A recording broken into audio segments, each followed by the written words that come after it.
वक्त में कौन हो जो इनके लिए खड़ा हो, कौन है जो हक की बात करे, कौन है जो मुसलमान जो मर गए हैं उनकी फैमिली के लिए एजुकेशन की चीजें सोचे, कौन है जो उनके रोजगार के बारे में बात करें, उनके रोजगार की चीजें मुहैया कराएं। कभी भी हमें नाउम्मीद नहीं होना चाहिए और कभी भी उम्मीद का दामन नहीं छोड़ना चाहिए। हर जो आने वाला कल है वो जो गुजरा हुआ कल है उससे बेहतर होगा। अब आप लोगों की मैं हौसला अफजाई करना चाहूंगी इस बात से लेके, एक डॉक्टर हूँ तो इसलिए समझती हूँ कि एक दंगों का जो दौर हमने देखा है वो कितना दर्दनाक होता है और उसमें सेहत और हौसला वो बेहद जरूरी होता है। उस वक्त का दौर देखना गुजरना, उस वक्त भी मैं दर्द समझती थी, इसलिए अकेले ही चलती थी। अकेला चना भार नहीं फूंक सकता, तो उस दौरान भी मैं ये समझती थी कि जो काम मैं कर रही हूँ वो बिल्कुल ऊंट के मुंह में जीरा के बराबर है और एक ऑर्गेनाइजेशन से जुड़ना भी जरूरी है। जो सबसे अच्छी चीज मुझे इस ऑर्गेनाइजेशन की लगती है कि बहुत ऑर्गेनाइज्ड वे में, बहुत ऑर्गेनाइज्ड तरीके से काम होता है। जिस दिन से आसिफ भाई से मैं मुलाकात हुई और इस ऑर्गेनाइजेशन के बारे में पता चला कि मैं आंख बंद करके अगर कुछ भी चैरिटी करना चाहूँ या कुछ भी देना चाहूँ तो एक ऐसी ऑर्गेनाइजेशन है जिस पर मैं आंख बंद करके भरोसा कर सकूँ। शाहीन बाग की सबसे बड़ी खूबी थी कि ये मूवमेंट पूरी तरीके से जगह जगह पे औरतों ने लीड किया। एक ऐसा मौका था जब मुस्लिम औरतों ने कहा कि हम किसी से कम नहीं हैं और मूवमेंट में हम मर्दों के साथ शाना बशाना खड़े हैं। तारीख ये गवाह है कि हम जब भी इकट्ठा हुए हैं हमने हमेशा लोगों की मदद ही की है। ये सेंटर इस बात का गवाह है। आप सब लोग इकट्ठा हुए हैं सिर्फ इस वजह से ताकि एक कलेक्टिवली हम एक दूसरे को रिलीफ दे सके और एक, चाहे वो सिलाई हो, चाहे वो चीजें क्रिएट करनी हो, चाहे वो सीखना हो, हम कर सके।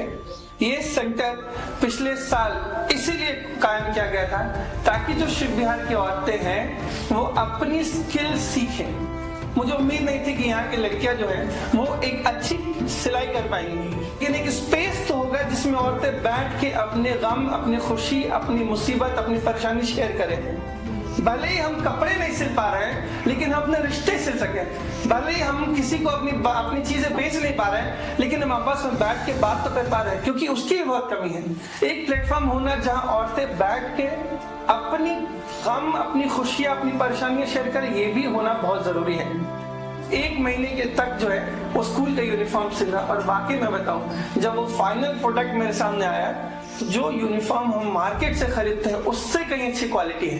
के वक्त सबसे मुसीबत औरतें झेलती हैं। मर्द जेल में गया तो घर की जिम्मेदारी औरतें, मर्द शहीद हुआ तो बच्चों को पढ़ाने की जिम्मेदारी औरतें, मर्द अगर एकदम बुरी तरह घायल हो गया, इंजर्ड हो गया, उसको पूरा केयर करने की जिम्मेदारी औरतें।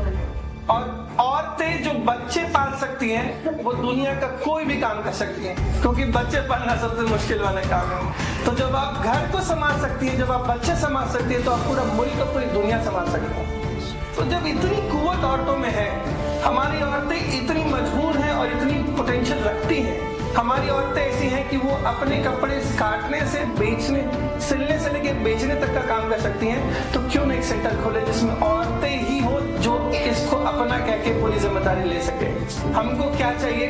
हमें चाहिए आपकी खुशी, हमें चाहिए आपकी हिम्मत, आपका जोश, आपका जज्बा, आपकी ताकत। और आखिर में हर जगह मैं कहता हूँ कि वो हमें दंगों में शहीद कर सकते हैं, वो हमारी दुकानें तोड़ सकते हैं, हमारी मस्जिद और मदरसे तोड़ सकते हैं, हमारे घर तोड़ सकते हैं, हमारी हिम्मत नहीं तोड़ सकते, हमारा जज्बा नहीं तोड़ सकते, हमारी जुबान नहीं तोड़ सकते। तो हम कल भी जालिम के खिलाफ खड़े थे, हम आज भी खड़े हैं और इंशाल्लाह कल भी खड़े।